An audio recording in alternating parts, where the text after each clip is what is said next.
Si Pastor Kibbs, mga kababayan, just a few hours ago, nagpalabas po ng statement, official statement mga kababayan, tungkol sa kanyang kinasadlakan ngayon. Alam na ninyo na yung Congress at saka yung Senado, nagpalabas na po ng subpena. Sa Senado, yung kinainbultuhan niya, mga kababayan, kinasangkutan niya na mga malalaswa, biktima yung mga dati niyang members na mga kababaihan at saka yung latest na testimony galing sa kanyang hardinero na nagsusupply siya ng mga baril sa dating Pangulong Digong, saka kay Inday. Sa Congress naman po, yung dating issue sa SMNI, yung violation sa franchise, nagwawala po si Pastor Kibbs sa kanya pong official statement. Mahaba po yung kanyang mga sinabi. Umabot ng more than 36 minutes po. Boses lang po, mga kababayan, yung kanyang pinarinig, published by Sunshine Media. Mga kababayan, yung kanyang istasyon. Through social media po, matindi po yung kanyang mga sinabi. Gusto nang maging Bonifacio. Pangungunahan daw niya yung bansa para labanan yung evil government ng ating Pangulong Bongbong. Pagkatapos ni Lisa Marcos, ina-accuse si Lisa Marcos at si President Bongbong saka si Martin Romualdez, mga kababayan, na nagsasabuatan para daw siya ligwakin at nakipagsabuatan sa Amerika, sa CIA, sa FBI. At may mga plano daw na ipa-assassinate siya. Kaya siya ngayon nagtatago, pero nandito pa daw siya sa Pilipinas. Pinababantayan daw, mga kababayan, yung lahat niyang mga compound.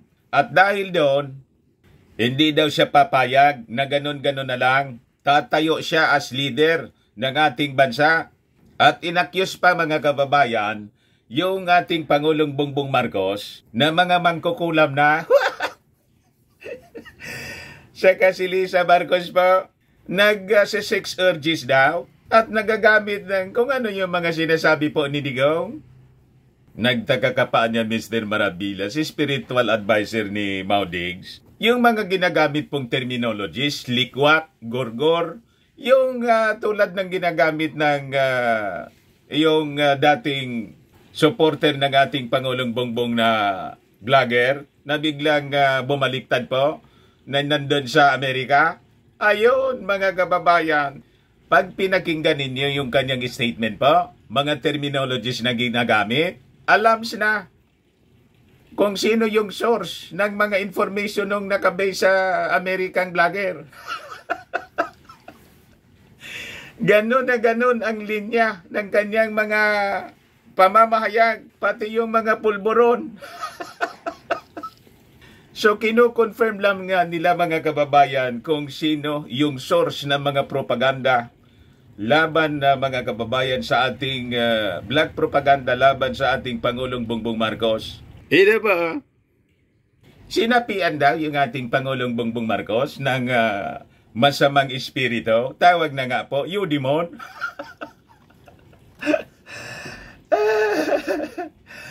Nag-engage daw yung mag-asawa, yung first couple, mga kababayan, sa witchcraft in India, and even sa Africa. Di kaya niya, Mr. Maravillas, pati si Pastor Kibbs, tumira din ng fentanyl. Kasi pare-parehas po, mga kababayan, kung mag-behave, pare-parehas ng dating Pangulong Digong, pati sa mga pananalita. But before ko, mga kababayan, iparinig sa inyo yung audio po, click subscribe muna dito sa ating YouTube channel and hit the notification bell para lagi po kayong updated sa mga kaganapan dito sa ating bansa at para hindi malason ng mga black propaganda, lalo na ito. Pag napakinggan ninyo ito, kung wala kayong malakas na pananampalataya, malamang malason yung isipan ninyo. Kaya winawarningan ko kayo muna. Huwag kayong pagogoyo. Huwag kayong pagogoyo sa mga statement. Pero iparinig ko po sa inyo. So, click subscribe muna po and like and share na rin po ninyo ng ating video. At wag na rin po ninyo na skip yung ating mga commercial ads para tuloy-tuloy lang ang pag-unlad ng bagong Pilipinas. Sa mga naghahanap po ng malinis and spacious fitness gym, punta lang po kayo sa aming Colossal Fitness Gym. We also offer Grab Car Rental with our brand new 2023 model ng Toyota Innova. We also accept booking for those who are planning to travel via PAL, Cebu Pacific, and other airline companies.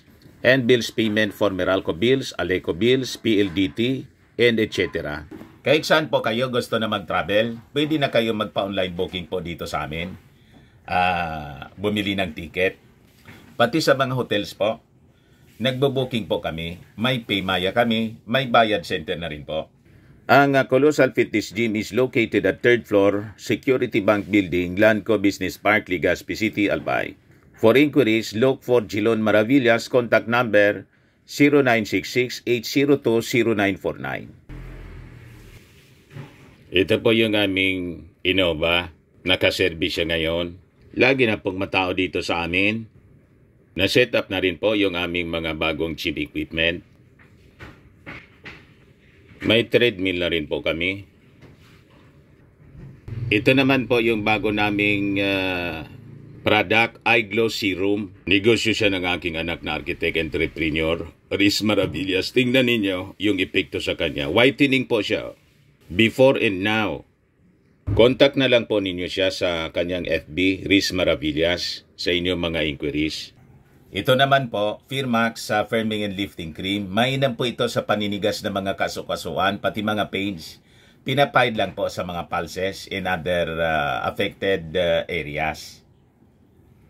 Ito naman po, Automax Radiant Serum. Sa mukha naman yung application. Anti-aging po siya. You will look 10 years younger than your age. Sa mga cancer patients naman po, baka lang gusto ninyo itong itry. Nengxia Red Mixed Fruit Drink. Hindi man po siya gamot, food supplement po siya. Kaya lang, gawa siya mga kababayan sa goji berry. Ang goji berry may anti-cancer properties. Ngayon, yung mga inquiries ninyo, dumiritso na lang kayo sa aming messenger sa Facebook para masagot namin agad. Ayos pa? Ayos na ayos anya Mr. Maravillas. So gusto na namin marinig anya yung desperate statement po. Living dead na daw siya. Wala na siyang pakialam kasi sa libro anya ng ating gobyerno, pati ng Amerika, patay na anya ako. Kaya tumatayo na anya ako ngayon. Simula ngayon, magpapakabayani po siya, si Pastor Gibbs. Parang ang objective niya po, gatungan yung mga mamamayang Filipino para sumuport sa kanya, mag-alsa laban sa ating administrasyong Bongbong. Tapos, tinamo pa yung ating Pangulo, sinumbatan. Yung isimin na yan, tumulong sa inyo para manalo kayo.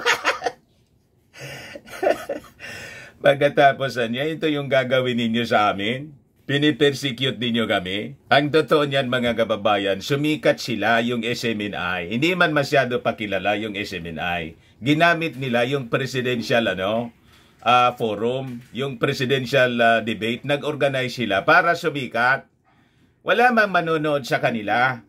Mga kababayan, kung hindi po nag-attend yung ating Pangulong Bongbong Marcos, in-invite nila. Di ba? Yung ating Pangulong Bongbong naman po as a candidate, pinagbigyan. Pero kung sila yung magkiklaim na nakapagpanalo, malayo po sa katotohanan, ilan ba yung members nila? Ilang milyon? 5 million? Ang boto ng ating Pangulong Bongbong Marcos, 51 million. Kasi napakarami po na mga Marcos loyalist. Yon ang katotohanan niyan. Sila po sumakay during the election. Kaya sila nakilala sa buong bansa at sa buong mundo. Kasi siyempre yung mga Marcos loyalist manonood. Yung iba na mga candidates po, ang kanilang guest sa kanilang presidential debate, wala man pong manood na marami. So, mga kababayan, ang nagpasikat sa kanila, yung crowd ng mga viewers po, ay nanood dahil po sa Marcos. Yan ang katotohanan yan. The same way, ganon din po sa Duterte. Nagkaroon po ng national leaders tayong Duterte naging Pangulo at Vice Presidente dahil po sa Marcos. Yun ang totoo niyan.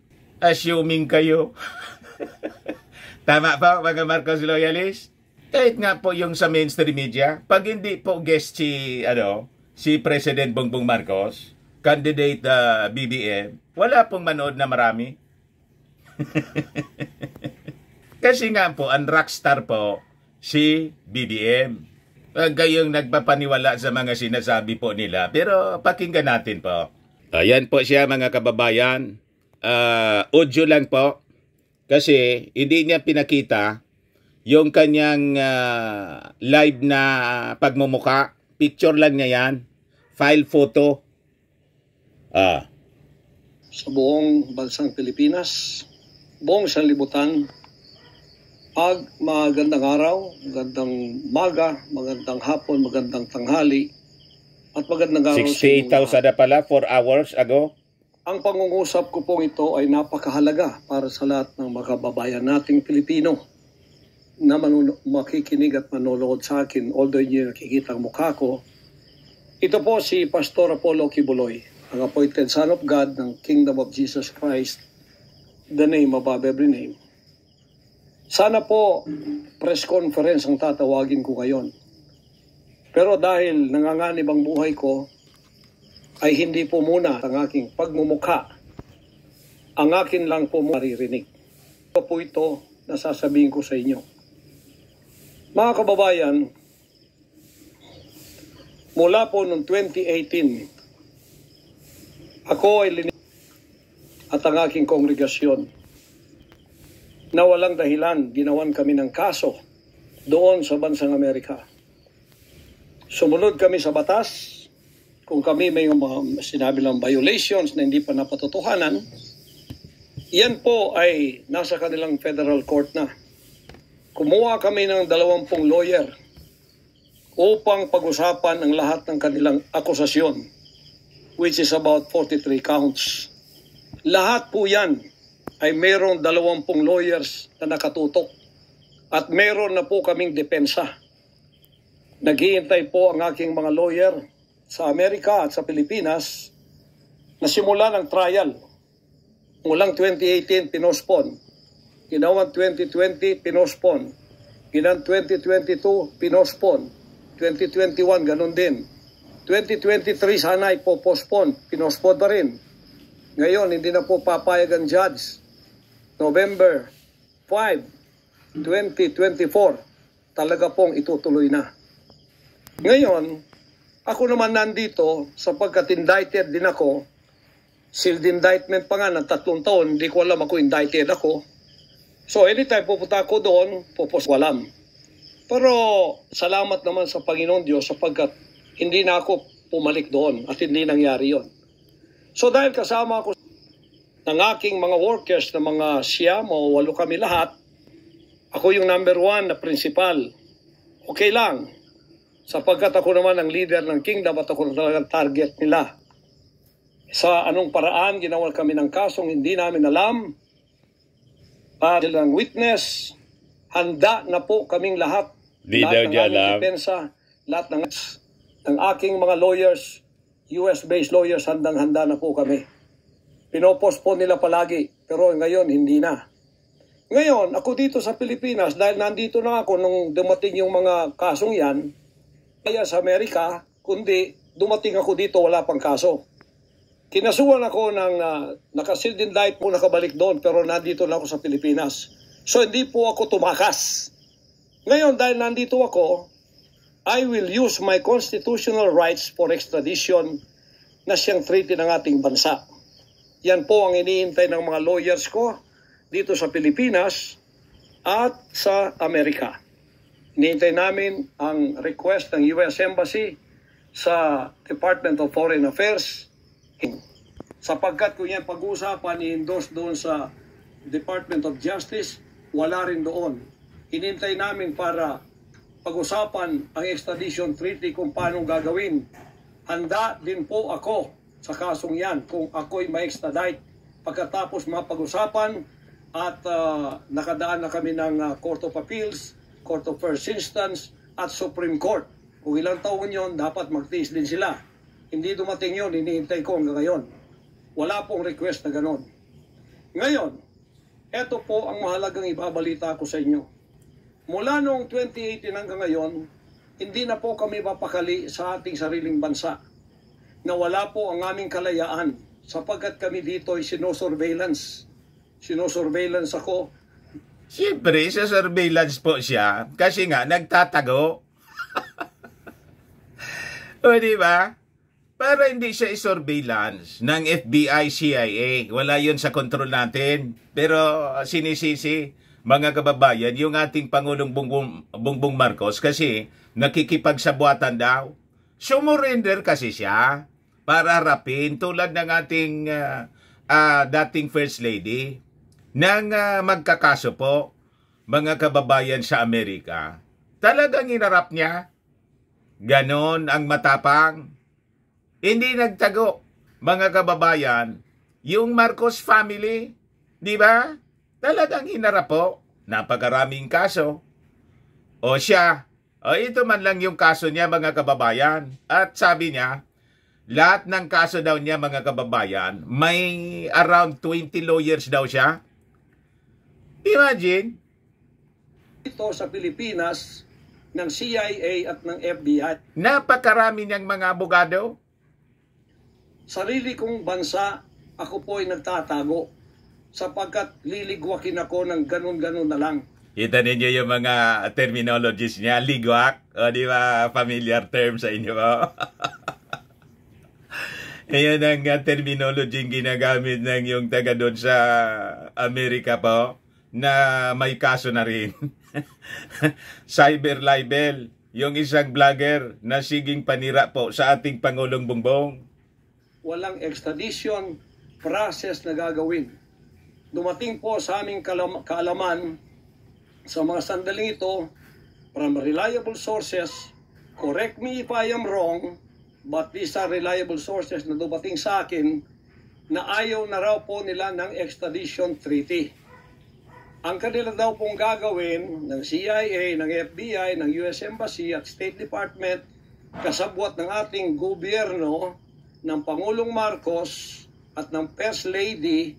Kita ninyo, kasabwat daw ng Amerika, ng CIA, FBI, yung ating Pangulong Bongbong Marcos para siya ligwakin.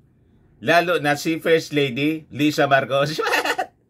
Kita ninyo yung mga direksyon ng kanilang mga statement, propaganda. Same script, mga kababayan. Talagang isang grupo lang sila. Di ba? Kung sino pa man ang nasa gobyerno, ako ay rendition ng kanilang gagawin. Rendition, ang ibig sabihin po, execution na lang. Ang rendition, ang ibig sabihin po, anumang oras, pwede lang pasukin ang aking compound at ako ay kidnapin. It's not only rendition, but also elimination. Yun. Gusto daw siyang ipa-assassinate, elimination. Ganon katindi, kaseryoso yung kanyang mga pinagsasabi, mga kababayan. If it is possible, pwede nila akong i-assassinate. So, nandun po sa dalawang yon, kidnapping or assassination. Ang term niya, kidnapping, assassination. Imbis po na arrest. Kasi nga po, wanted siya doon sa Amerika. Siyempre, magko-coordinate yun sa mga bansa kung saan siya nagtatago. And in this case, dito sa Pilipinas siya nagtatago. Killing talaga, murder. Yun po ang dumating na balita sa akin ngayon from reliable sources. Reliable sources daw. Hindi man sinasabi kung sino. O ganun ang kanyang mga statement po. Kaya, mula 2018, alam na po namin na may gagawin sila. Hindi lang namin alam kung paano sapagkat ang hinihintay namin ay extradition sapagkat yun ang treaty natin. Ngayon, ito pong gagawin nila dahil hindi na sila dadaan doon ay illegal. Kidnapping or elimination or assassination. Di po ba sa atang sariling bansa ang aking constitutional rights na wala na? Sapagkat ako po ay binigay na sa kamay ng mga banyagang ito ng ating sariling gobyerno ni Pangulong Marcos at ni First Lady Araneta Marcos. Ibinigay na daw siya. Anong ibinigay? Na hindi ka man nga matagpuan kung nasaan ka? O, diba? Sumuko ka sa ating pamahalaan, magpakita ka, then baka pwede kang samahan pa ng ating Pangulong Bongbong Marcos. I-turn over ka mismo sa embassy ng Amerika for your safety. Parang yung deal, mga kababayan, yung offer sana ng ating Pangulong Bongbong Marcos kay Tevez, kaya lang nagtago. Pag ikaw ay nagtago, siyempre, iwa-wanted ka. Di ba ganun yon? Kung hindi ka magtatago, hindi ka nagtatago, di hindi ka wanted. Ang wina-wanted po kasi yung nagtatago. Inormal po sa alinmang gobyerno na pag alimbawa wanted ka, may mga authorities na magtitik-tik sa'yo. Iso-surveillance ka siyempre. Para i-arrest, hindi para i-kidnap. Yung term niya po, kidnapping assassination. Yung sinasabing assassination, siyempre, pag lumaban ka sa mga authorities, armado yan, tulad ng ginawa ni Maudix doon sa mga alleged drug addicts. Lumaban niya kasi. Ayun, na AGK. Di ba? Ganun lang po. Pinapaliwanag natin kasi sa totoo lang, ito po, full of propaganda, paninira, full of, ang tawag dito, libelous utterances against the first family. Huwag kayong magkaila kung totoo itong sinasabi ko. Angkinin nyo. Kung hindi, i-correct ninyo ako. Sapagkat ang buhay ko ngayon ay nanganganib. Kahit mukha ko, hindi ko pwedeng ipakita sa inyo. Bakit naman mukha hindi ipakita pagkatapos? May picture ka. Di ba? Yung live mo, hindi mo pinakita, pero may picture ka. So ano yon? Anong pagkakaiba ng picture mo sa aktual mong pagmumukha? Di ba po, mga kababayan? Sapagkat ako ay binigay na ninyo sa kamay ng mga Amerikano. Binigay? Nasa kamay ka na ba ng mga Amerikano? Nagtatago ka nga. Paano kang ibinigay? Di ba? Gagawin nilang, gusto lang gawin sa akin, sa aking sariling bansa. Ang aking 11 compounds, araw-gabi, sinosurveillan ng drone. Siyempre, surveillance tulad ng ginawa ng Amerika kay Osama Bin Laden. Sinurveillance nila, inoperate. Ganon ang Amerika. Wala yun sa kontrol ng ating Pangulong Bongbong Marcos of any government. Mga kababayan, that's how America, how powerful the US government. Kuan sila po, world police.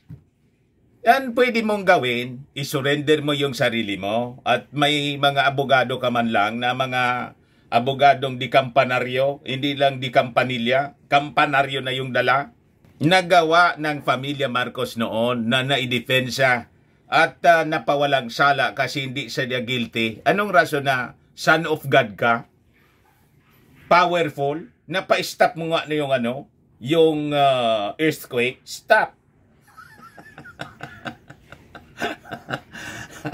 Di ba yun sabi mo?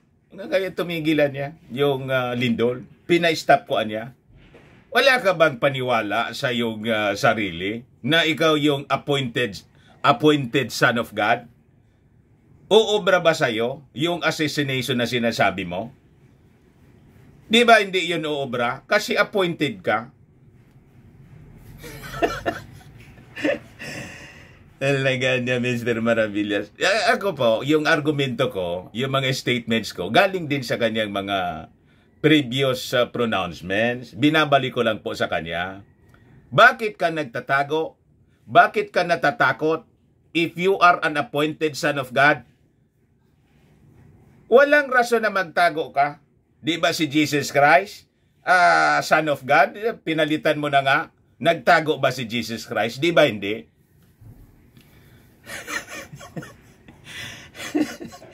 Kung yun ang level ng iyong yung pagkatao, ang gusto mong ipaunawa sa amin at ipapaniwala, appointed Son of God, natakot ka dito sa nagpipersecute sa'yo?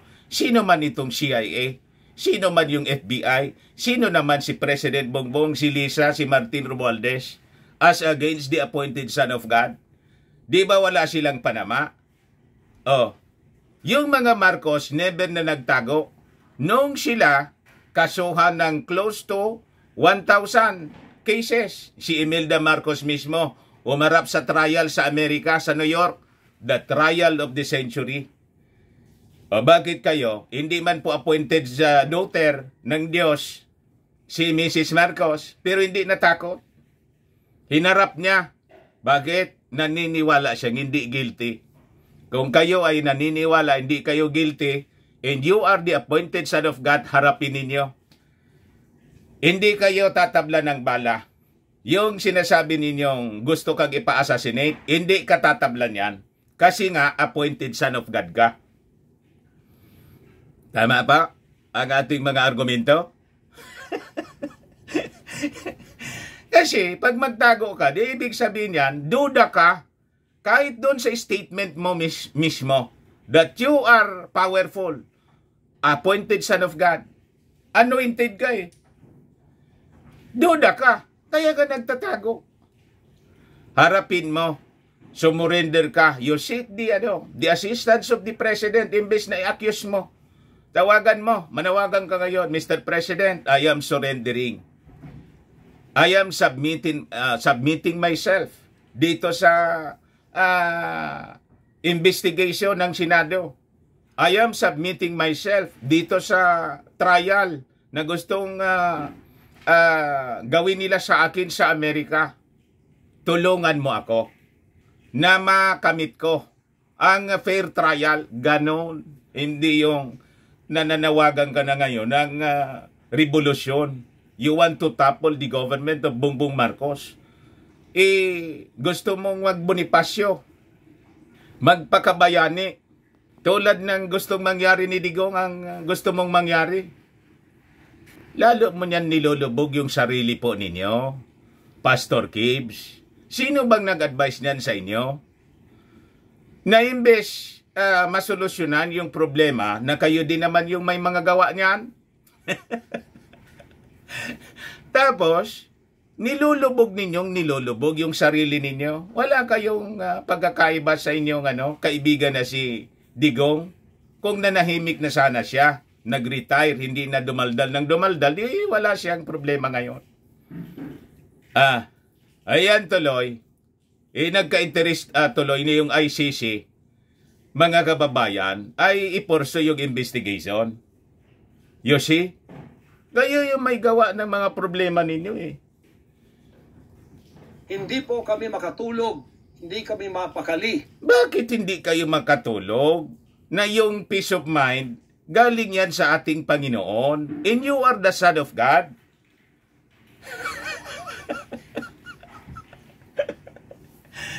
Dapat matulog lang kayo ng mahimbing. Bakit? Nandyan yung proteksyon ng Panginoon sa inyo. Son of God ka. Nagduda tuloy niyan, yung mga followers mo. Yung pastor namin anya na nag-declare na siya appointed Son of God, hindi makatulog. So, ano anya? Yung Diyos na pinaniniwalaan namin, hindi totoo? Di ba? Baka yung ginawa nila sa amin noong 2020 doon sa Amerika, na bigla kaming pinasok, pinaggigibang pintuan, pinaggigibang lahat ng aming pamamahay sa loob, liligwak lahat, ay gagawin nila dito sa aming bansang Pilipinas. Huwag kayong maniwala na mangyayari yan. Protected kayo ng power ng ating Panginoon. Di ba? Yung Familia Marcos noon, yung mga mansion, dinimolish, pinagaanap yung mga kayamanan, nangyari yon kasi hindi man po appointed son of God. Pero kayo, hindi mangyayari yan. Maniwala kayo doon sa inyong mga declaration na you will be protected by your God. Ang problema kasi, yung God ninyo, hindi namin God. O, di ba? Yung God naming totoo na nasa langit, ako, ang paniwala ko, hindi yun ang pinaniniwalaan ninyo. Kasi yung God of Heaven na pinaniniwalaan namin, all-powerful siya. Di ba? And ikaw, kung naniniwala kang ganon, dapat maniniwala ka na you'll be protected. Tama? Sa aking mga compound, saan man po ako naroroon, nandoon sila nakasurveillance sa akin at naghihintay na lang ng tamang pagkakataon. Do not be troubled. Sabi sa Bible, do not be afraid. Fear not. Yan tuloy yan niya, Mr. Maravillas. Ikaw na yung naging advisor. Spiritual advisor ni Pastor. Naliligalig na po. Natataranta. Paranoid na. You see, nawalan ng paniwala. You of little faith. Pastor Pacquiao. Upang ako ay kidnapin o kaya patayin. Hindi ka makikidnap at hindi ka mamamatay. Protected ka nga ng Diyos mo. Kaya i-assassinate na ganun-ganun na lang para mawala ako dito sa mundong ito. Do not believe that. May mission ka rito. Di ba yun yan ng missionary ka? Pag hindi pinahintulot ng ating Panginoon, hindi yun mangyayari sa iyo. Di ba yun ang dapat paniwala ng isang pastor? Na kanilang bakit ako naging hadlang, hindi ko alam. Oh, ba't hindi mo alam? Son of God ka? Dapat ang Son of God, all-knowing. Omnipotent, omnipresent, omniscient. Ngayon nakakaduda po na talagang hindi ka man yata appointed Son of God. Gawa-gawa mo lang yata yan. Claim mo lang. Kasi, ba't hindi mo alam? Hindi lang po yun mga kababayan, kundi ang aking leaders lahat kasama na sa elimination. Hindi mangyayari yun. Hindi ipapanahintulot. Kasi kasama mo. Di ba? Ang aking May protection kayo. of administrators, senior leaders, lahat po sila ay pwede na rin nilang patayin lahat. At pagkatapos hindi namin alam kung anong plano nila sa buong properties namin sa Kingdom Nation. Kahit bakit ganito sila kagalit at bakit ganito ang kanilang treatment sa akin na isang appointed son. Kita mo na? Isa kang appointed son. Pagkatapos, hindi mo alam kung bakit ganon. Ikaw niya, Mr. Maravillas, alam mo, hindi man po ako appointed son. I never claim. I never assume.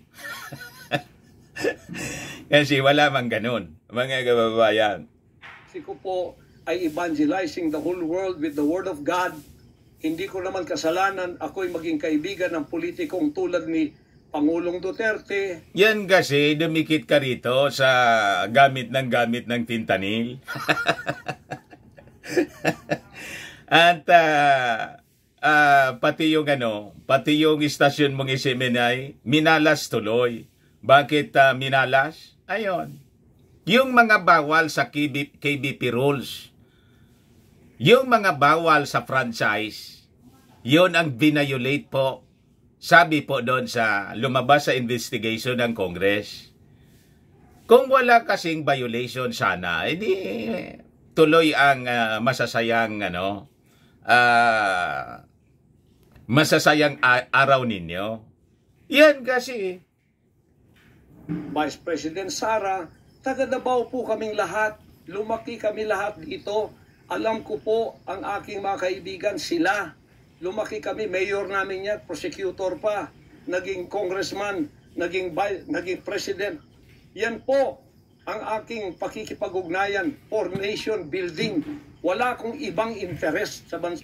Paano naging nation building na gusto ngang ihiwalay yung Mindanao sa Pilipinas?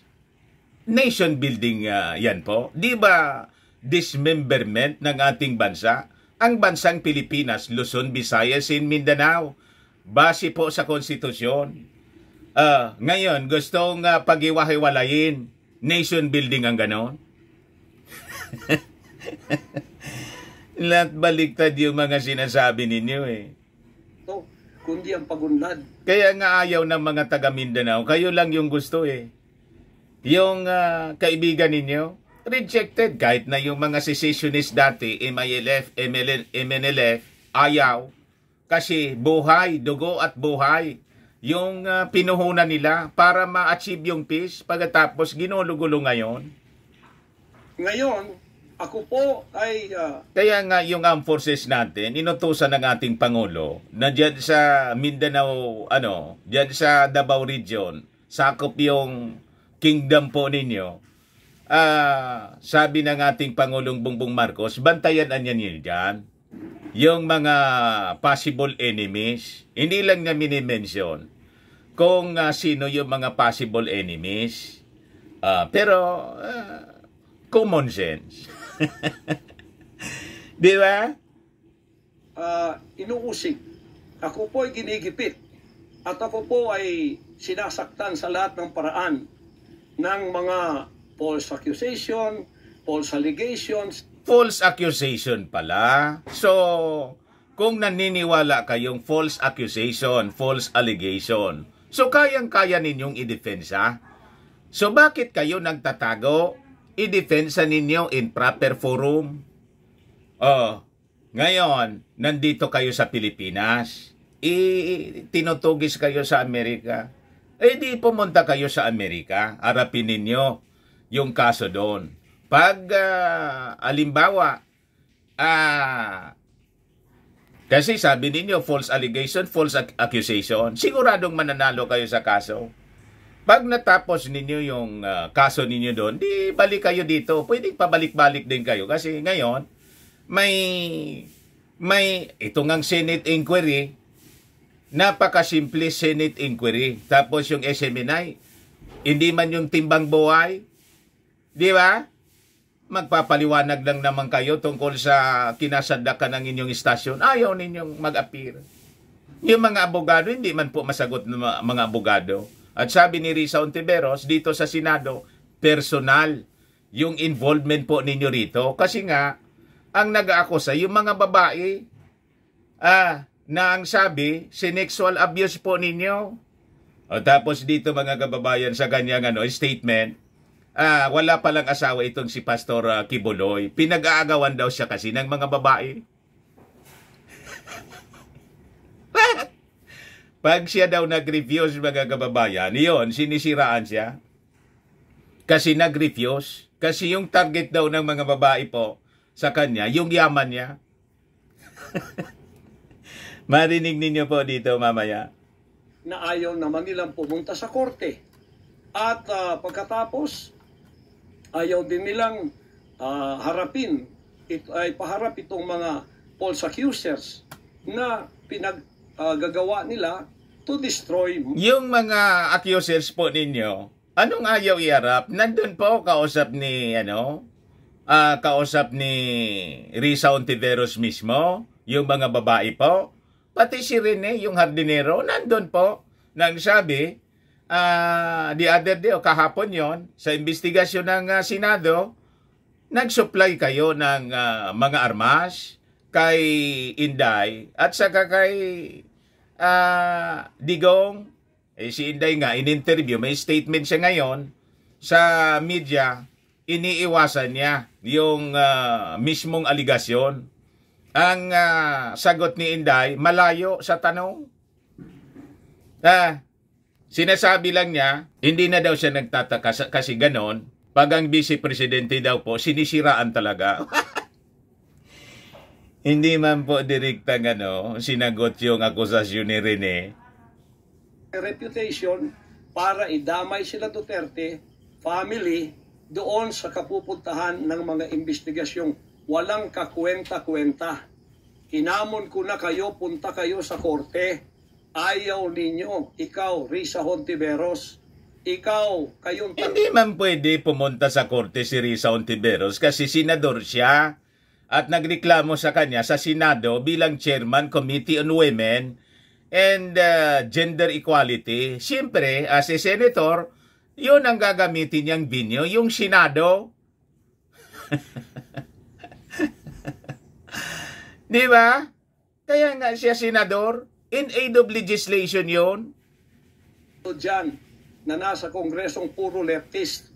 Inahamon ko kayo, sabi ko, pumunta kayo sa korte sapagkat ang SMNI walang kasalanan, ginurgur ninyo. Nakita ninyo ang mga terms niya? Ginurgur, narinig na ninito sa mga vloggers.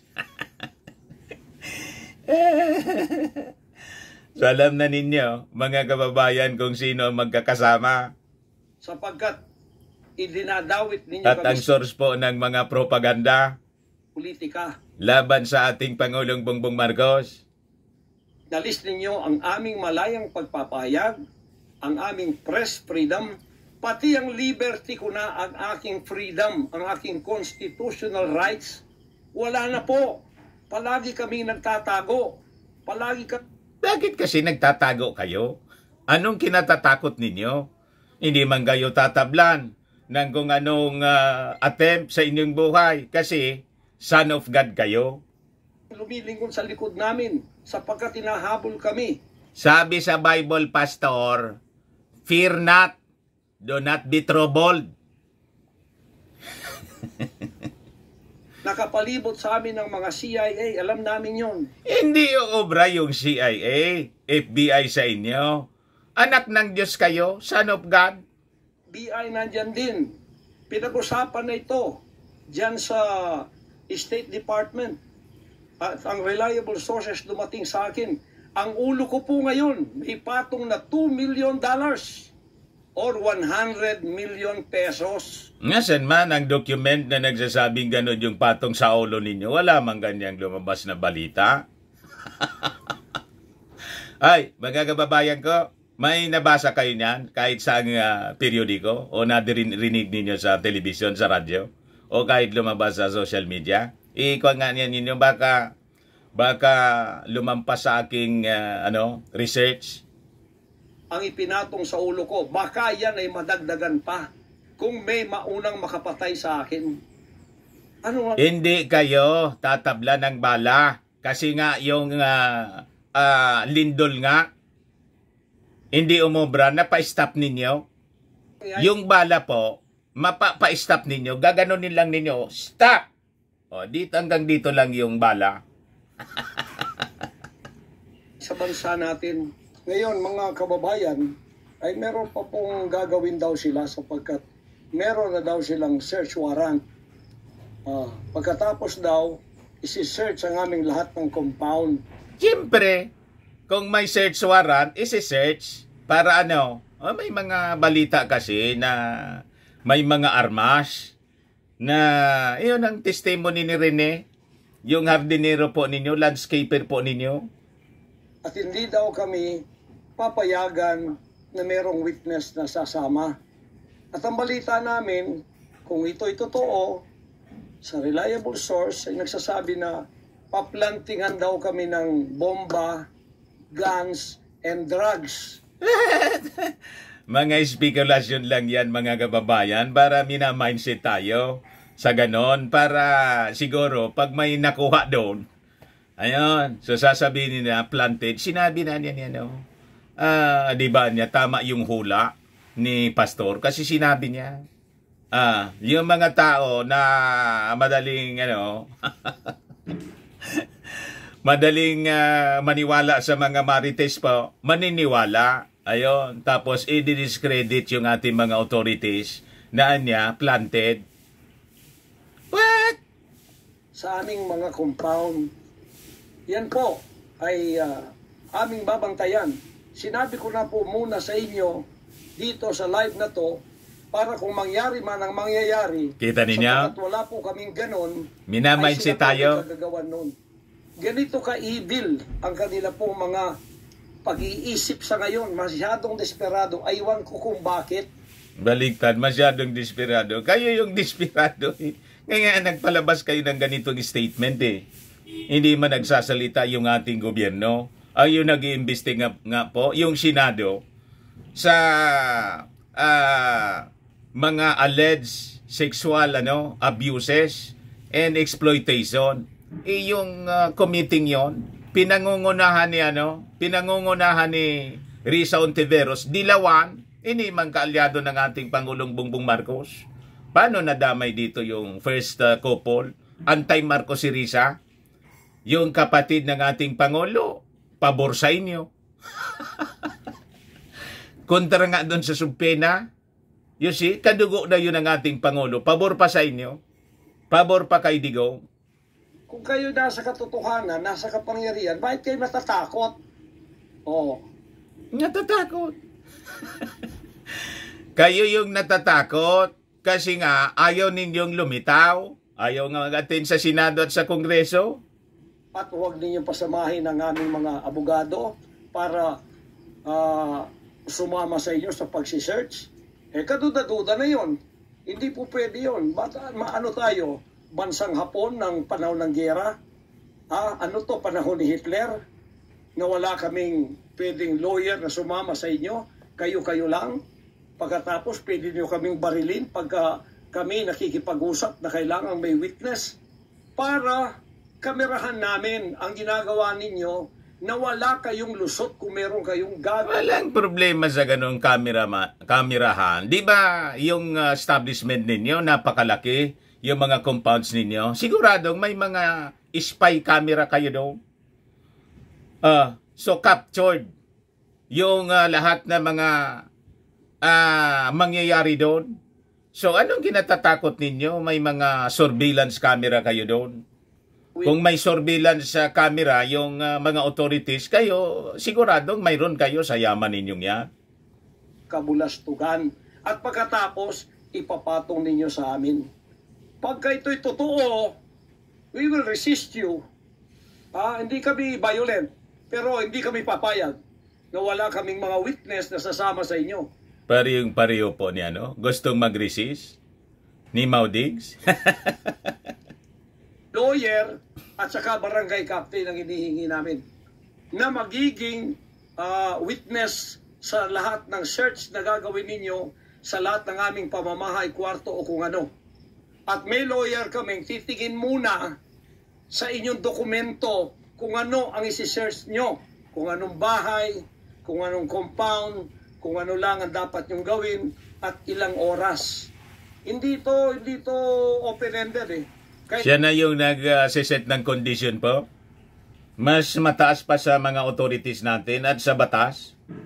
Meron sa CCC namin ng judge na gumawa ng search warrant na ito pagka hindi ninyo nirespect ang aming constitutional rights. Huwag ninyong tapakan ang aming rights. Hindi din namin tatapakan ang rights ninyo bilang kayo ay nasa batas. Igagalang namin yon. Pero igalang din ninyo kami kasi meron kaming mga narinig na ginawan ninyo ng mga ebidensyang peke. Tinamnan ninyo, pagkatapos ipapatong ang kaso sa amin. Religious community po ito. May ganon? May nangyari bang ganon sa administrasyon ng ating Pangulong Bongbong Marcos? Wala mang ganon po. Baka sa administrasyon ng kaibigan mong si Digong.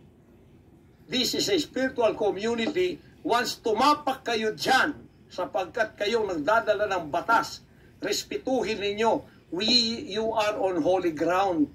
Yan po ay mahal na mahal naming banal na dako. Huwag ninyong lapastanganin. Pero hindi namin kayo pipigilan kapag may search warrant kayo. Pero hindi kami papayag na hindi kami makakasama ng kasama namin, hindi makikialam sa inyo. Titingin lang sa lahat ng gagawin ninyo. Kasi hindi na kami kumpiyansa sa gobyernong ito. Gagawa sila ng paraan para kami ay bigyan ng kasalanan. Yan po, babantayan natin yan. Pag hindi sila pumayag, then siguradong magpa-planting sila ng evidence. Pag pumayag sila, then fair ang laban. Minamindset na po na pag may nakuhang ebidensya doon, planted. Di namin sila pakikialaman, titigin lang ang aming mga witness na mga lawyer at saka barangay captain. At kung sino man ang mga witness na nandoon mula sa aming side, kasi nandoon sila. Hindi na pwede gawin wantonly ang kanilang gagawin doon sa aming mga compound na wala kaming witness. Because they can do anything to implicate us, to plant false evidences and charges against us. Ganon ang aming mga paningin dito. Kaya huwag ninyo kaming pigilan para pantay ang laban natin. Kasi nakikita namin na ang pamamahalang ito ay hindi na po matuwid. Biro ninyo, ginikipit kaming ganito, wala namang kaming ginagawa sa bansang ito. Sinabi ko na muli, hindi kami nagdi-deal ng drugs. Hindi kami violenting tao. Sino naman na nag-accuse sa inyo na nagdi-deal kayo ng drugs? Ang testimony doon, gun running, di ba? Tapos sexual abuse, wala mang sinasabing drugs. Kami terorista, mangangaral kami ng mga salita ng Diyos. In fact, dito sa aming compound sa Tamayong, kami ang nakapagbigay ng peace sa mga kababayan nating sinisila ng CPP and PNDF, tinatakot at pinapatay. Ngayon, wala na sila, may peace na kami. Ito namang gobyerno natin, ito ang ginagawa nila sa amin. Biro ninyo mga compound na religious ng Kingdom of Jesus Christ, ginaganito nila. Pero yung pagnanakaw nila sa gobyerno, wala silang sabi. Anong pagnanakaw yung sinasabi po ninyo? May mga ebidensya kayo ganon? Sweeping yung mga accusations ninyo. Kung may pagnanakaw yung gobyerno, mag-file kayo bilang taxpayer ng reklamo against the administration sa Pangulong Bongbong at kay Lisa o kay Martin Romualdez. Mag-file kayo ng kaso para maharap nila, masagot. Tulad ng nung panahon ng kanyang tatay, kinasuhan ng Ill-Gotten Wealth, sinagot nila. O ngayon, napawalang sala sila sa napakaraming mga kaso. Dismiss yung mga kasong Ill-Gotten. Deep group, bibig.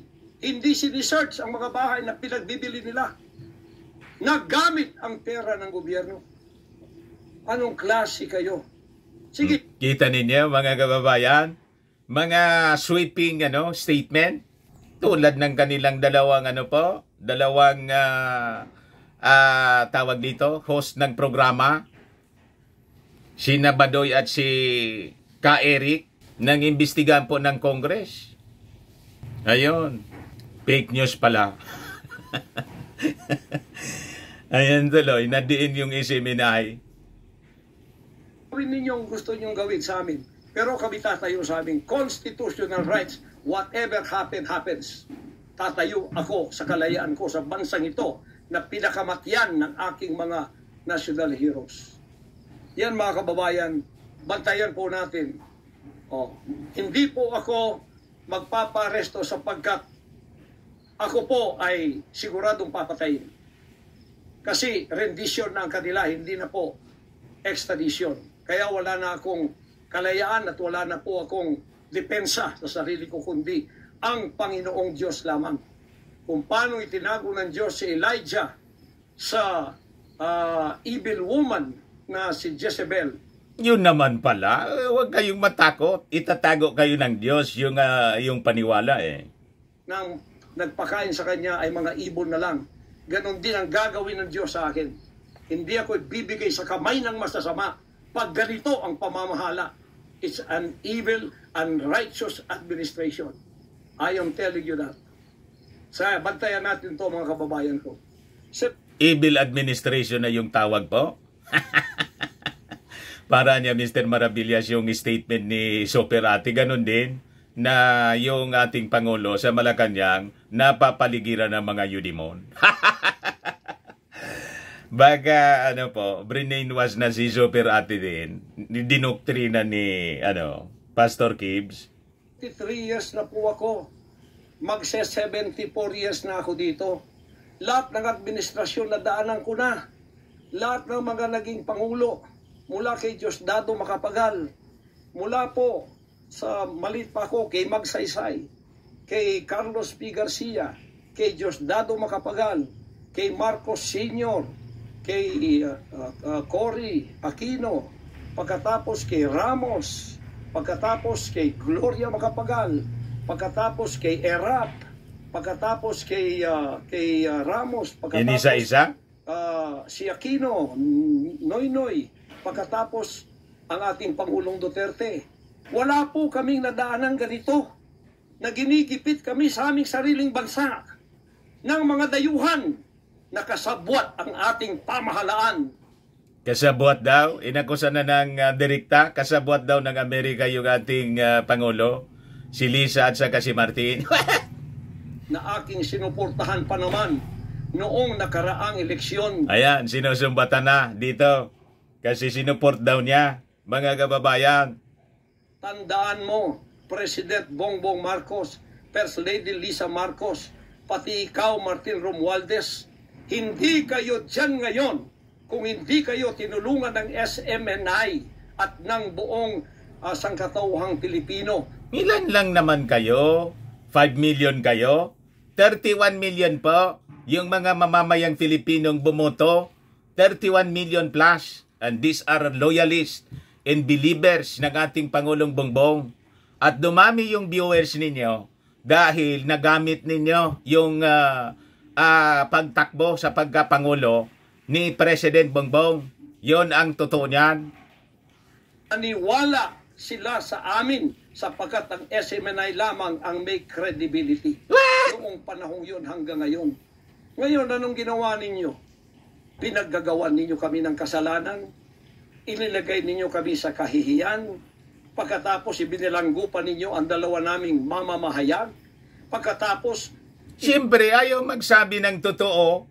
Peddler ng fake news. Hindi may rules doon yung Congress. Di ba? Saan ka pulutin yan kung responsible kang newsman? Ang inaakusa mo yung Congress ng paggastos ng 1.2 billion o 1.6 billion pesos yon. Winaldas daw. Ang source, nandun sa Senado daw yung source ni Ka Eric. What? Responsible journalism ba yon? Di ba dapat ang source mo, Congress mismo? Paano napunta sa Senado? Doon pa lang po sablay na. Alams na ang intention po propaganda. Paninira. Ayon, na-prove po na mali yung sinasabi nila na gumastos ng ganong kalaking halaga sa travel expenses po. Nasa 42 million lang yata yon, mga kababayan. Or 4 million yata yung, hindi ko na maalala. Yung nagastos, ikuha na lang po ninyo. Hindi ko na maalala. I-post na lang po ninyo yung mga nanonood sa atin. Ganon. Sabi nga dito sa amin, lahat balukbagi. Baseless accusation, balukbagi. Apilin nyo kami ng ganito-ganito lang. Ang aming pong tolerance, it has come to the rim. Our tolerance has been to the roofs already. Alam ninyo, hindi na po biro itong nangyayari sa bansang ito. Kung pababayaan po natin ang ganitong mangyayari ng mga dayuhang tulad ng Amerikano, CIA, FBI, State Department, US Embassy, gigipitin tayo with the connivance of our own President and First Lady and other nakikipag-connive daw, nakikipagsabuatan. members of the Congress.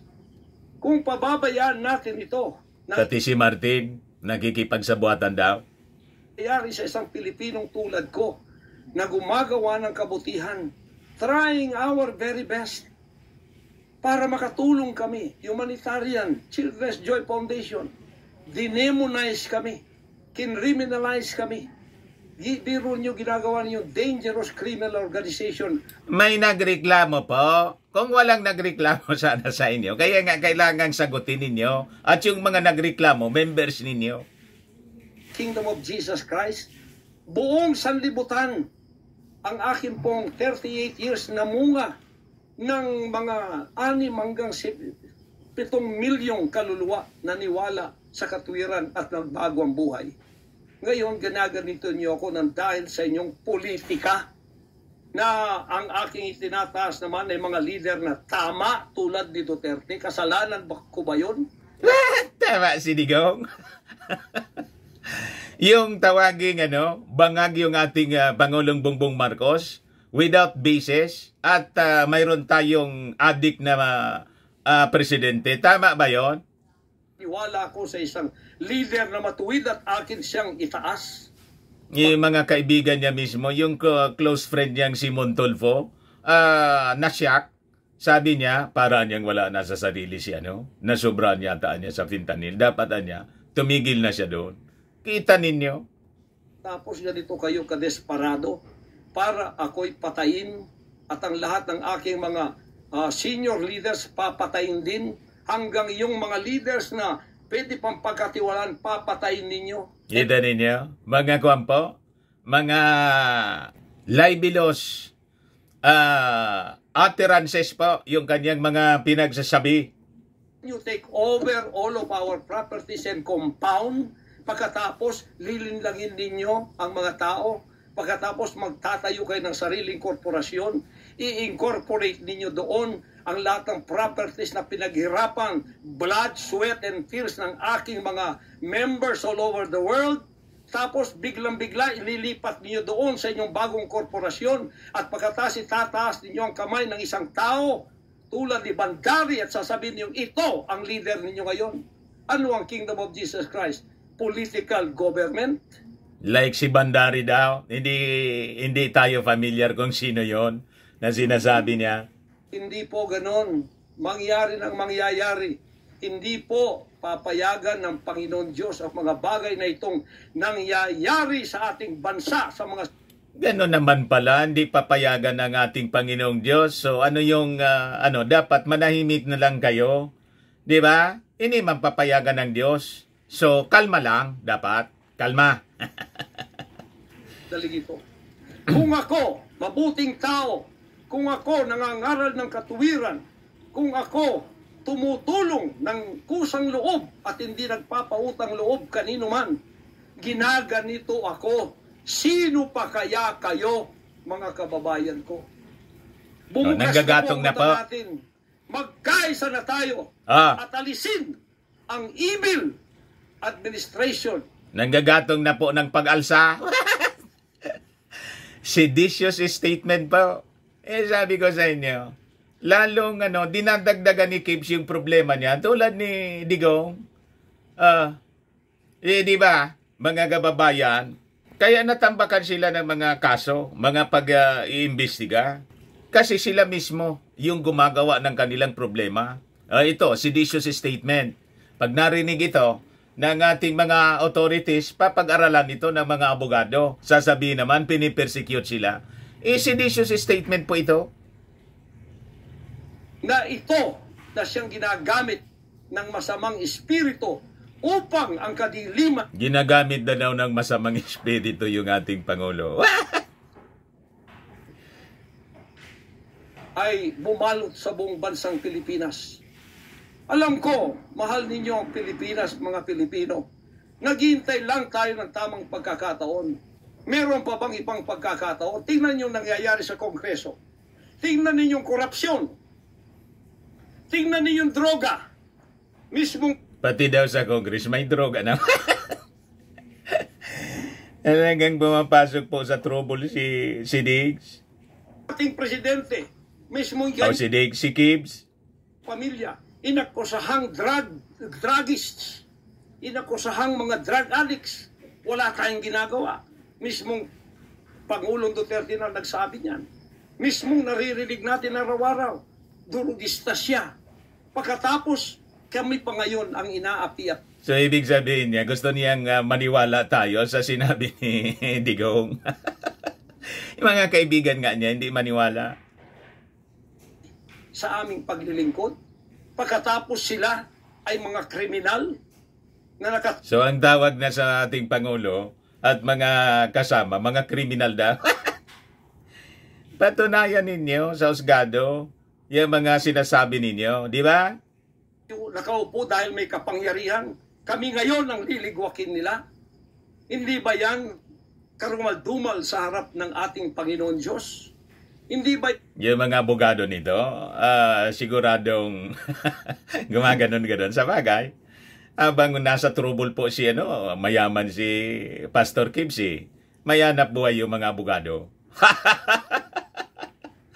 Para idepensa. Wow. Ay isang pamamahalang hindi tama. Si Nebukadnezar, pinakain ng damot, ginawa siyang hayop. Ang kanyang anak si Belshazzar, nakakita ng handwriting on the wall. Kung saan napunta po yung kwento ni Gibbs.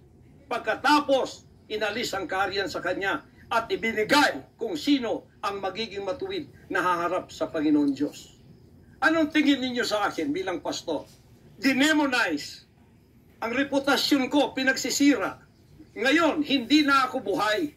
I am a living dead. Kung wala Panginoon Diyos sa akin, pinatay na ako sapagkat lahat ng gadgets nasa sa kanila. Lahat ng gadgets ng Amerikanong yan nasa sa kanila. CIA, FBI, at sino pa ang kanilang magalamay dito na pinagbibili na nila. Ako, hindi ako drug lord. Ni minsan hindi ako nakatikim ng droga.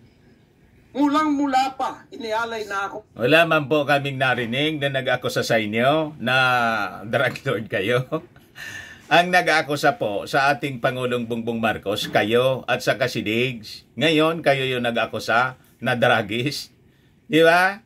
Pero yung ating Pangulong Bongbong Marcos, may narinig kayo na inakusa po yung mga Duterte na ganon. Wala po. Ang sabi ng ating Pangulong Bongbong Marcos, nang i-akusa siya na drug addict at bangag, bakalaan niya kailangan na ng doktor. Kasi sa pagkakaalam ko niya, mga 5 to 6 years siya gumagamit ng fentanyl. Concern pa yung ating Pangulo. Ipa-check up niya. Baka niya, ito na yung epekto. Ganon.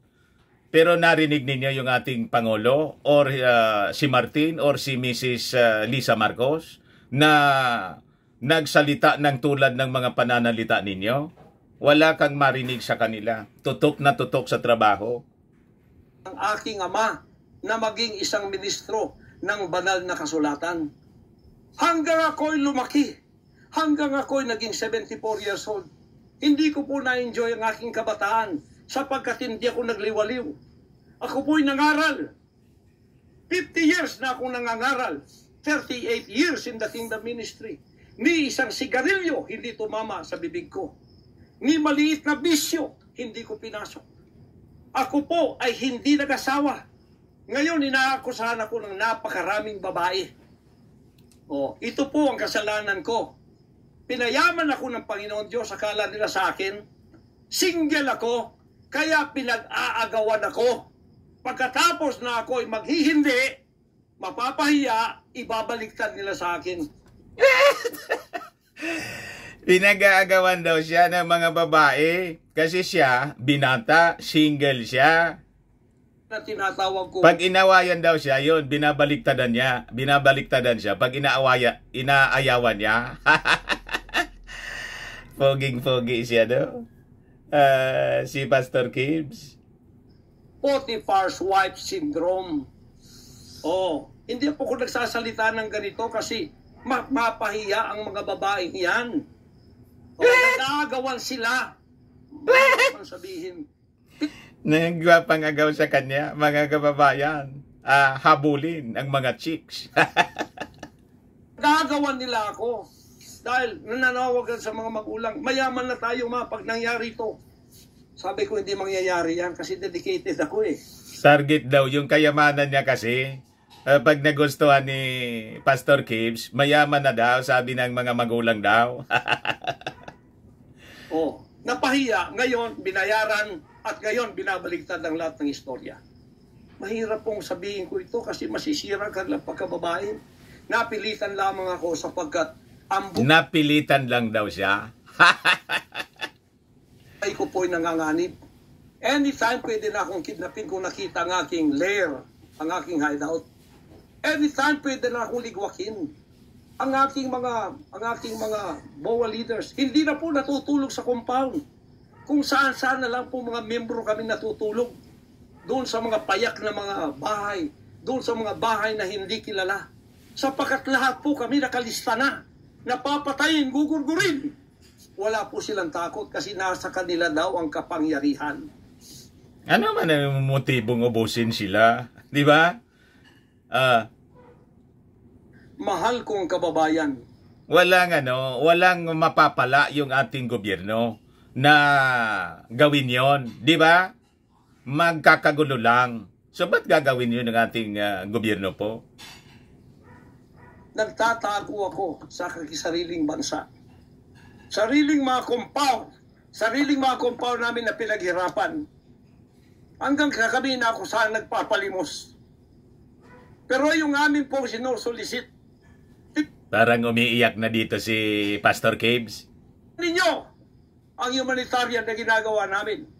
Ni 5 wala kaming ninanakaw. Yung mga volunteers ko, walang sweldo. Araw at gabi. Sapagkat nakikita namin ang mga kabataang Pilipino, pinabayaan ng mga politikong yan. Kami po nagsasacrifice para mapakain sila. Anong ginagawa? Anong ginawa ng inyo pong kaibigang Presidenteng si Digong? 6 years na naging Pangulo in based sa data. Ang poverty incident sa Davao laki, napakataas as compared sa mga lungsod sa ibang bansa o sa ating bansa. Ngayon po, lowest poverty incidence rate in the Philippines 2003. Yung City of Angeles yung may pinakang mababang poverty incidence. Number 1 siya sa mababa. Number 17 po, yung Davao, napakataas ng poverty incidence. 21.7% or 1,958,191. Tagal na naging mayor si Digong at yung mga anak niya palipat-lipat lang sa mga anak ni Digong at naging Pangulo pa, ngayon Vice President. At si Pulong Duterte may 51 billion na hindi malaman kung saan yon ginamit. Tapos sisisiin ninyo yung ating Pangulong Bongbong Marcos. Di ba? Mapaaral na wala pong bayad. Pagkatapos, umiiyak na nating nalipusta. Kalamidad. Walang tumutulong. Kung may tumutulong man, politika. Anong walang tumutulong? Mabilis yung pagtulong ng ating gobyerno dyan sa mga nabaha na landslide sa Davao. Ipumunta yung Tingog Party List ni Martin Romualdez. Ayaw papasukin ng city government ng Davao. Pinolitika. At may kabayaran. Nagtitiis po kami sa mga pag-alipusta. Sa paninira, inaangkin namin yung kasi malaki ang ganti namin sa langit. Ngunit pagka nakasalalay na ang ating mga kalayaan, lalo na... Yun naman pala, ba anong iniiyak po ninyo? Na yung reward pala ninyo nasa langit? Dapat kalma. Ang reward nasa langit. Kaming mga believers, hindi kami nagpo-problema sa mga nangyayari dito sa mundo. Di ba? Sabi nga sa Bible po, dito sa mundo, laging may tribulation. Di ba? Di kayo naniniwala sa ganon? Kalma. Kami ng mga banyagang ito na wala naman tayong ginawang masama sa kanila. Tumutulong pa ako sa Amerikang yan. Yun naman pala, di patunayan po ninyo na wala kayong kasalanan. May vinyo dyan. At kayo ay kinasuhan sa Amerika, di kailangan siguro voluntarily you appear in court in America. Ganun lang po. I-turn over ninyo yung sarili nyo sa FBI. Gusto ninyo with full coverage para maiwasan yung sinasabi ninyong takot ninyo na baka kayo igorgor. Di ba? Nagdodonate ako doon sa malalayong lugar tulad ng Apalachian na hindi Tsaka hindi kayo tatabla ng gurgur? Son of God? Gara ng mga bata, bumili kami ng napakalaking library para sila'y makapag-aral. Mga Amerikano po yan. Kinikilala ba nila yon? Kung nagseselo sila sapagkat ako'y umusbong sa bansang Amerika, problema na po nila yon. Kung ako'y binigyan ng ama ng isang sasakyang panghipapawid para hindi ako madelay sa aking worldwide na gawain, kasalanan ko ba yun? Kung ako binigyan ng pampalipad na helicopter dito para mapuntahan ko lahat ng aking satellite sa buong Mindanao, Pilipinas, kasalanan ko ba yun? Kasalanan ko ba na ako'y magkaroon paralan para makapag-aral ang mga bata na walang bayad? Wala naman pong nagsabing kasalanan ninyo yon. Di ba? May nag-akusa ba sa inyo na yung mga sinasambit ninyo po na mga bagay-bagay na blessing sa inyo, naging kasalanan ninyo? Wala mang nag-akusa sa inyo ng ganun. Alam ko bang mayroong SMNI? Ang inaakusa sa inyo, yung sexual abuse. At yung ngayon, yung iniimbestiga sa Senado. Para hindi mabayaran at pagkatapos itong salot na CPP-NPA na marami pinatay ng mga members ko, ministro, at iba pang mga inosenteng Pilipino for 54 years ay magsasalita ng katotohanan. Wala man po kaming, walang kontrol yung ating gobyerno sa CPP-NPA. Kalaban nga yan ang ating gobyerno po. So, anong problema ninyo yon sa Kasi lumaban din kayo. Di ba? Hindi niyan ninyo kasi ilinagay na lang sa responsibilidad ng ating gobyerno. Kasi sila yung may obligasyon yan. As taxpayer, you have to rely it to the might of the government. Ganon. Natatakot. Ngayon kami ang tinatakot ninyo, nililigwak ninyo. Anong klase kayo? Kung hindi kayo tatayo ngayon, mga kababayan ko, sapagkat ako'y living dead na, wala nang kwenta itong buhay ko, iaalay ko ito sa bansang Pilipinas. Wala na daw yung kwenta yung buhay niya. Declaration ninyo yon. Paano nangyari na naniwala kayong walang kwenta yung buhay ninyo? Na sign of God nga kayo. Pag son of God, valuable ang buhay. So hindi kayo naniniwala sa mismong statement ninyo? Ako ang mamumuno upang tayo ay magkaroon ng kalayaang muli. Siya na daw yung mamumuno po. So, baka po siya yung maging leader ng revolutionary movement. Yan ang banta mga kababayan ni Pacquiao.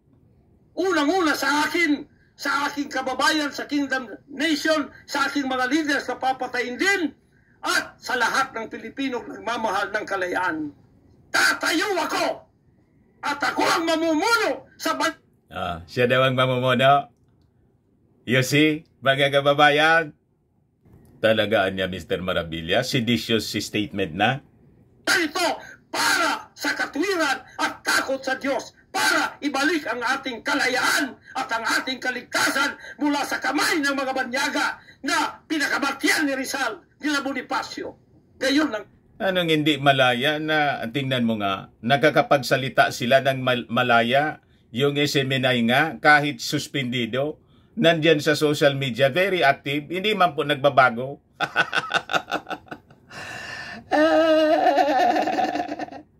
Panahon ng pagtayo. Ayaw ko pong gawin ito.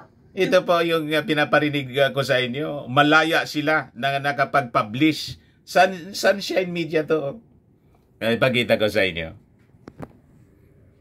Ayan po. Sunshine Media. Malaya siya na nakakapagsalita.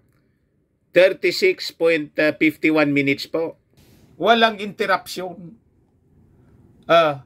Free na makapagsalita ng kanyang mga gustong sabihin. Ako politiko. Ang misyon ko ay isang pastor, isang alagad ng Diyos. Yun naman pala. Bakit pumasok kayo sa issue ng mga politika?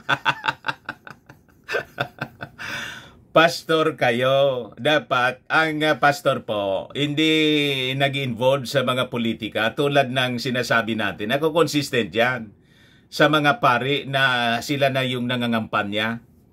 Di ba? Yung mga dilawan po. Mismo nang sa mga katedral po, si nangampanya, si Lenlen, against tayo kasi may separation of church and state. Ngayon, sasabihin ninyo, pastor kayo, wala kayo sa politika. O paano kayo na sadlak sa politika kung hindi kayo pumasok? Lagi ninyong kasama mga politiko. Hindi man preaching yung inyong, yung mga preaching ninyo, laging may halong mga politika. You see? So ito yung ginasadlakan ninyo ngayon. So ginusto ninyo yon. Appointed son, magligtas ng kaluluwa. Ngunit hindi nyo kinilala yun. Ang magliligtas po ng kaluluwa, hindi po yung pastor o sino mang sinasabing appointed son. Ang Savior po is our Lord Jesus Christ alone. Yan ang tamang turo ng Bible. Pari, obispo, kardinal, santo papa, mga pastor, ministro, they are not Savior of souls. Tama po? Sila lang po ang tagapag-preach ng kaligtasan galing sa ating Panginoong Hesukristo na siyang tagapagligtas. I am the way, the truth, and the life, sabi ng ating Panginoong Hesukristo. No one cometh unto thy Father but by me. Ganon. Huwag kami, Kibs. At ngayon, sinisikil ninyo ang aming kalayaan na ma-enjoy namin. False claim po yung kanya na tagapagligtas ng kaluluwa.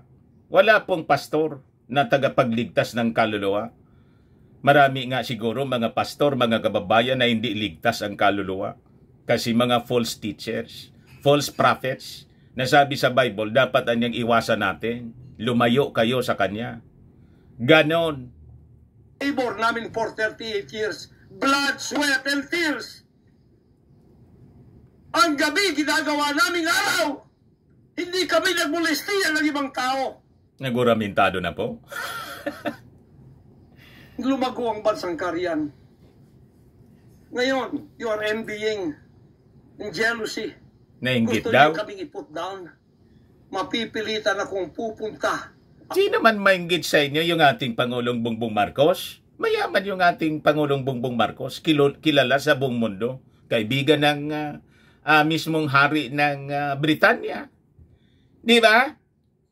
Yung Marcos Araneta, napakalayo yung status nila sa buhay kaysa sa inyo. Pero hindi nagyayabang yung mga Marcos po. Kaya nga sila yung totoong pinagkainggitan. Hinabol yung mga sinasabing ill-gotten wealth. Saan sila pinulot ngayon? Laging talo yung mga kaso. Panalo yung mga ears ng Marcos.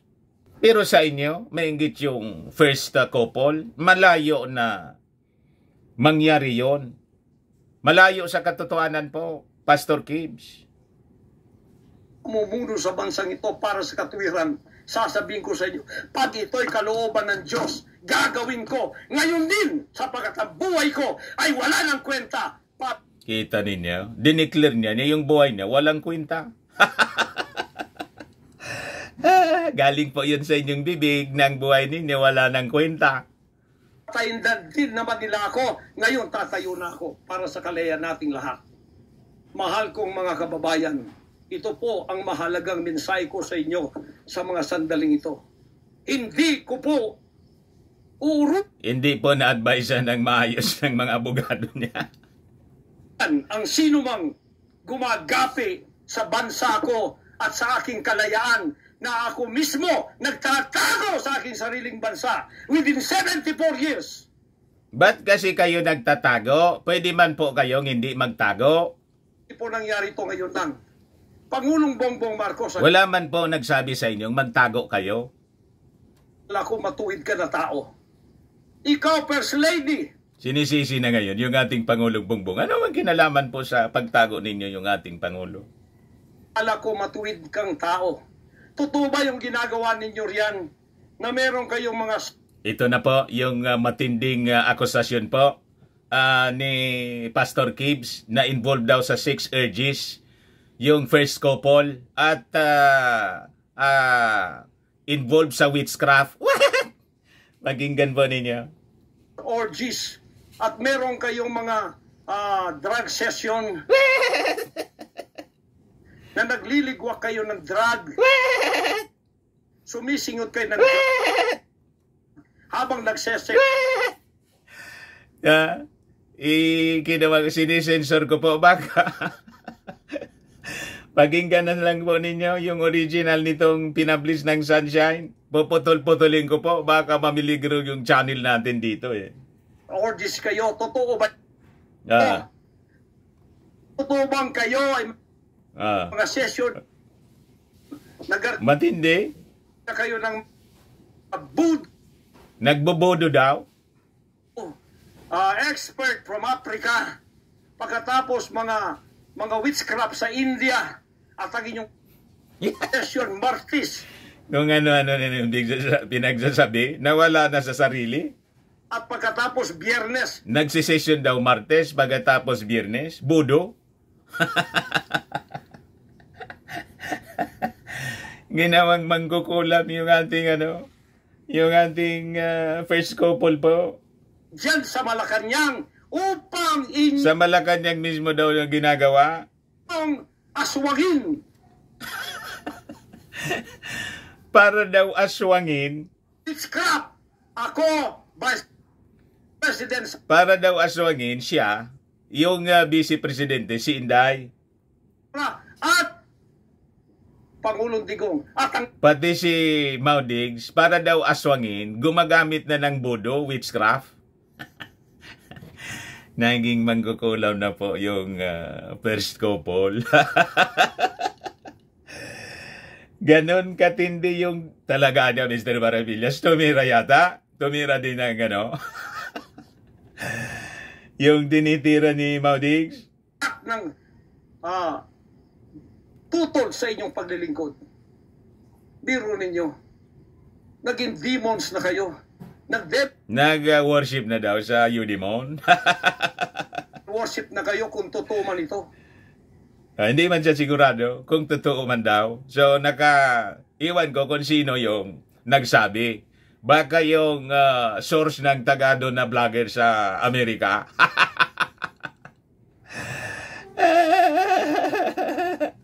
Nag-devil worship na kayo kung totoo man ito. Para lang kayo ay manatili sa kapangyarihan. Para lang kayo ay humawak ng aming pera. Hindi ninyo pinaghirapan. Kami po ay nagbibigay matindi pa ng taxes. Lahat ng aking kingdom materials from China, may taxes lahat yan. Parang tama yung sabi. Sino ba yun ang sabi? Parang si Risa Ortiveros na parang may tama. May mga tama. Mga kababayan. Si Risa yata yun. Yung tinanong, para niyang may tama. Milyon-milyon ang aming binabayad.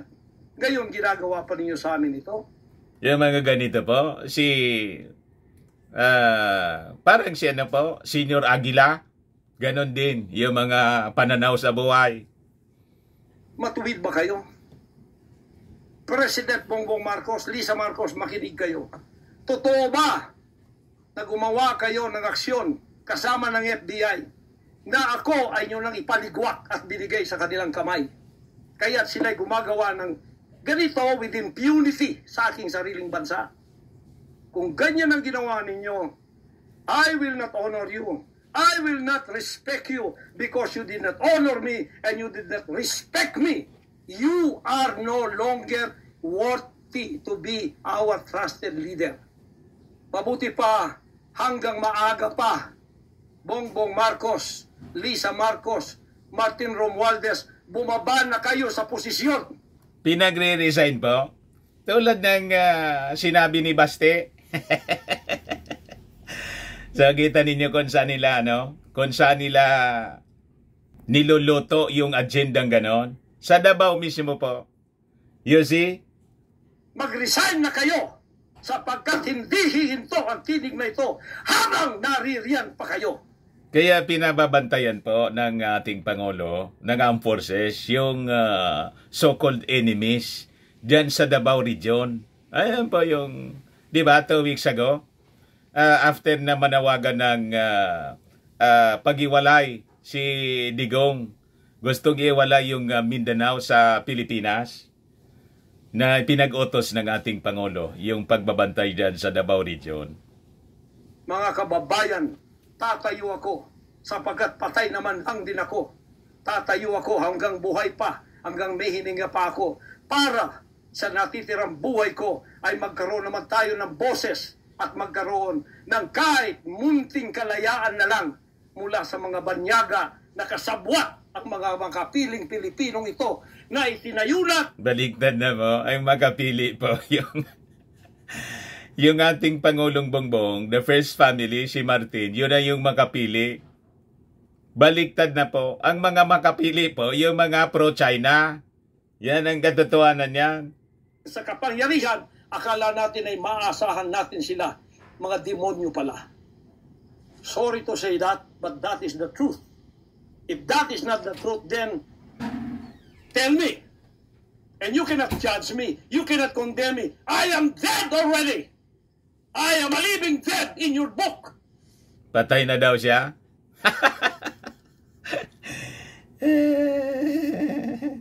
May patay pala po na nagsasalita pa. CIA, FBI, State Department, USA. Gawin ninyong gusto ninyo. Ngayon na nakapagsalita na ako, lalantad na ako. Hindi na ako natatakot. Ako ay handa sa glorification. Kung ang glorification ko ay lalantad na daw siya, o di maganda, pag ganon. Mayayari maging glorified body ko, hindi ko tatabla ng bala. O kaya, hindi daw siya tatabla ng bala. O kaya, tatablanan niya ako. Ano ba talaga ang totoo, kuya, sa inyong paniwala? Tatablan, di tatablan. pa ako, sapagkat hindi pa nangyari yun. Handa na akong humarap sa mga bala ninyo. Basta't ito ay nasabi ko na sa social media. Huwag ninyong ligwakin ito para sa bansang Pilipinas ito. Mahal ko po kayong lahat. Pagpalain natin ang ating bansang Pilipinas. Pagpalain tayo ng ating buting Diyos. Pagpalain at ipigay natin ang lahat ng kapangyarihan sa Kanya. At tandaan ninyo ito, hindi mananaig ang kadiliman sa bansang ito habang may boses na ganito. Sumunod po kayong lahat at tayo ay magkaisa ngayon para itaas ang bandila ng kalayaan ng ating bansang ibinigay ni Rizal ang kanyang dugo. Ibinigay ng ating mga heroes ang kanyang dugo. Ngayon, so gustong palabasin niya, tutularan niya yung mga national heroes natin, si Bonifacio, si Rizal. Magiging kuwan po siya, magiging martir. Yun ang minamindset sa atin po. Itong mga slaves na to ay hawak ang liig nila ng mga banyaga at tayo ay ipinagbili na sa kanila. Bininta na daw natin, bininta na daw siya sa mga banyaga, sa Amerika lalo na. Hindi ako papayag hanggang ako'y may buhay at hilinga. Total, patay naman din ako sa inyong libro. Okay na ako sa buhay ko. Masaya na ako.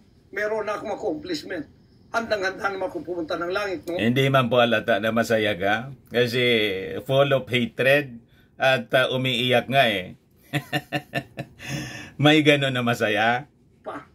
50 years ago, I was ready to go to heaven because I have been there thousands of times and I saw my mansion there. Nakita na pala ni Pacquiao, mga kababayan, yung mansion niya sa langit po. Kasi 1,000 times na daw siya nandoon, pabalik-balik. Pabalik-balik na sa langit pala ito si Pastor Gibbs. Dito lang ako para sa aking bansang Pilipinas, para sa kaligtasan ng mga kaluluwa sa buong sanlibutan. Yun lang ang dahilan kung bakit ako narito. Pero natatakot mo. Nandito daw lang siya para sa kaligtasan ng mga kaluluwa. Pinalitan na po yung pwesto ng ating Panginoong Hesukristo, the only Son of God. Kasi po, yung ating Panginoong Hesukristo, yun ang totoong Son of God. Bugtong na anak ng Diyos Ama. Si Jesus Christ man lang po. Walang iba. Pinalitan na po ni Pastor Gibbs. At siya daw, pabalik-balik na doon sa langit. Talagaan niya, malagian niya ang tama, Mr. Maravillas? Ay, hindi po. Sapagkat ako'y nasa Kanya at siya'y nasa akin. Ano man ang mangyayari sa akin tulad ng aking amang si Jesus Christ, Paano mo naging ama si Jesus Christ? Hindi man po nag-asawa si Jesus Christ. Di ba? Si Jesus Christ, anak. Paano naging ama? Ang ama, yung ama natin sa langit. Ama ng ating Panginoong Hesukristo. Kaya nga, Ama, Anak, Espiritu Santo. Di ba? Biglang naging, ang tatay pala niya, si Jesus Christ. What? Cruz, ay handa po akong mag-alin na aking buhay sa isang worthy cause na sinasabi ko dito. Magandang gabi po, magandang araw sa inyong lahat. Hanggang dito lang, pagpalain tayo ng ating dakilang Ama. Sa Kanya lahat ang kapurihan at ang kapasalamatan at ang kaharian magpakailanman ay mananaig dito sa ating bansa at sa buong sanlibutan. Diyan po nagtatapos yung monologue. Official statement po ni Pastor Apollo C. Quiboloy. Official statement niya, published by Sunshine Media. Reserve na natin yung iba pa nating kasi napahaba na yung iba nating mga commentaries. At siguro hintayin na lang natin kung ano yung magiging reaction dito, kung magpapalabas ng reaction yung Palasyo Malacanang, or i-ignore na lang po kasi parang may tama talaga. Pag pinatulan mo to, di ba? Pumatol ka sa may tama. Ako po si Dante Maravillas. Bye-bye po. God bless.